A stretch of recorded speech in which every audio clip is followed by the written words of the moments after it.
The cannabis industry in America estimates, published in the newly released show, the total economic impact of legal cannabis sales increasing from 38 billion to 46 billion rand in 2019 to 106 billion, $106 billion to $130 billion by 2024. That's an 181% increase. Only 200 of the nation's more than 7,000 licensed dispensaries are black-owned. For more on this story, now I'm joined via Zoom by Seun Adedeji. He's the CEO of Elevate, a cannabis company in the United States. Thanks very much for joining us, Seun.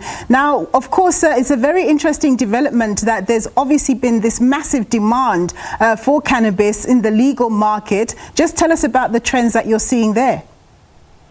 Yeah, absolutely. As you notice in the United States, more states are becoming legalized. And due to COVID-19, it's forcing the United States to look at different ways to generate revenue.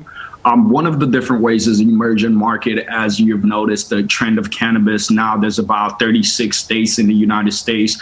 Before COVID-19 hit, there was about only 33 states with some type of cannabis legalization. A good 11 states are recreational and medical, and the remainder of the states are strictly medical right now. But a lot of states like South Dakota, we have Mississippi, New Jersey, and more states like Arizona recently just turned on recreational cannabis. So by 2020, 21, 22, we're going to see more states in the United States become recreationally legalized and accepting of cannabis. So when you look at your clientele, what are they tending to get cannabis for recreational purposes or medicinal?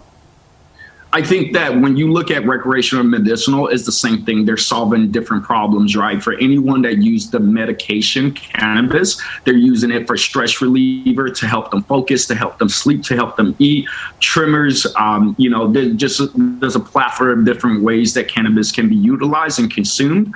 So I think that when people say recreational, I think they have the wrong impression that people just use it so they can just have fun.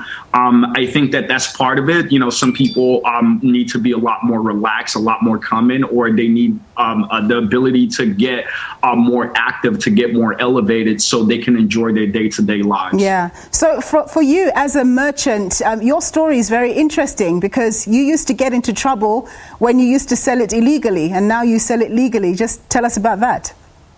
Yeah, so I'm originally from Lagos, Nigeria. I migrated to the United States when I was 5 years old, and I stayed with my stepmom, and I lived with my dad. My dad was gone majority of the time trying to provide for the family. In an African home, living with my stepmom, when my dad did something she didn't like, she took it out on me. So it was not such a wholesome home. So I had to really work hard, and at an early age, I had to provide for myself. So one of the few ways I had to provide for myself and was selling candy. I started selling candy. Eventually, from selling candy, I upgraded to cannabis. And at the age of 13, I got arrested for cannabis possession. At the time, I came to the United States with no papers, so I came illegally, and it was a heartbreaking, right? So fast forward, I moved to Texas. My freshman year, I changed my life. I turned it around. I saw it as a huge opportunity to hit a restart. My auntie was the first woman to ever really show me true love. I took advantage of it, and I started really studying, focusing on education. Due to my status in the United States, due to not having papers, I had scholarships to go to school, but I couldn't take them because of my status. So fast forward, due to Obama DECA, I was able to obtain papers and do what I needed to do. And when you're an immigrant from Africa, Lagos, Nigeria, a lot of people realize that it's either you're rich or you're poor. There's no middle class where I'm from. So my hunger is a lot more. My thirst to succeed, my willingness to be humble, because I've seen true suffering. And in America, they don't know. I don't think that they've seen true suffering at a mastery level. So I just leverage, my skill set, my entrepreneurial skill set as a youth. I apply a lot of education, and I saw the cannabis industry as an emerging market that's very lucrative, and I leveraged that, and I I took advantage of it and I opened my shop. Excellent. That's a really fantastic story. So just in terms of your ability to expand, you're out of 7,000 licensed people, only 200 black-owned businesses exist, and yours is one of them. Do you see a lot of scope for expansion? Absolutely, we are expanding. We're becoming one of the top 5 largest African-American owned cannabis business in the United States. We currently won 3 licenses in the state of Massachusetts, which is one of the pivotal top 5 most profitable states in the United States. So we're doing great. We have locations in Oregon. We're looking into New Jersey right now as they're rolling out with their bill. And we also have our eyes in Arizona and Mississippi and South Dakota. So we're always looking for expansion. We're looking for growth. We think that this is the right time.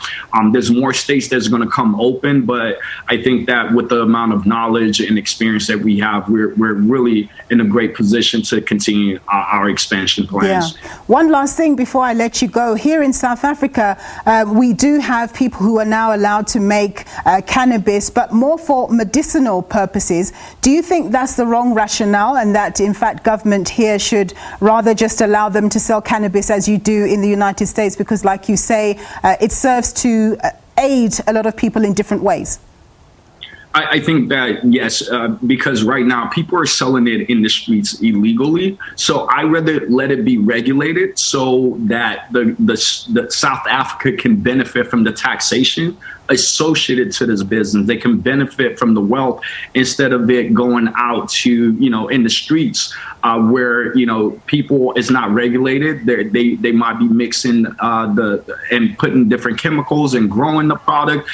So I think that allowing recreational to take place, I think that would be great. Now, I respect what South Africa direction is to roll it out medically. But I think that if they look at the bigger picture, it could be a very lucrative industry in South Africa. Since you guys are so progressive, I think it would be an amazing industry there.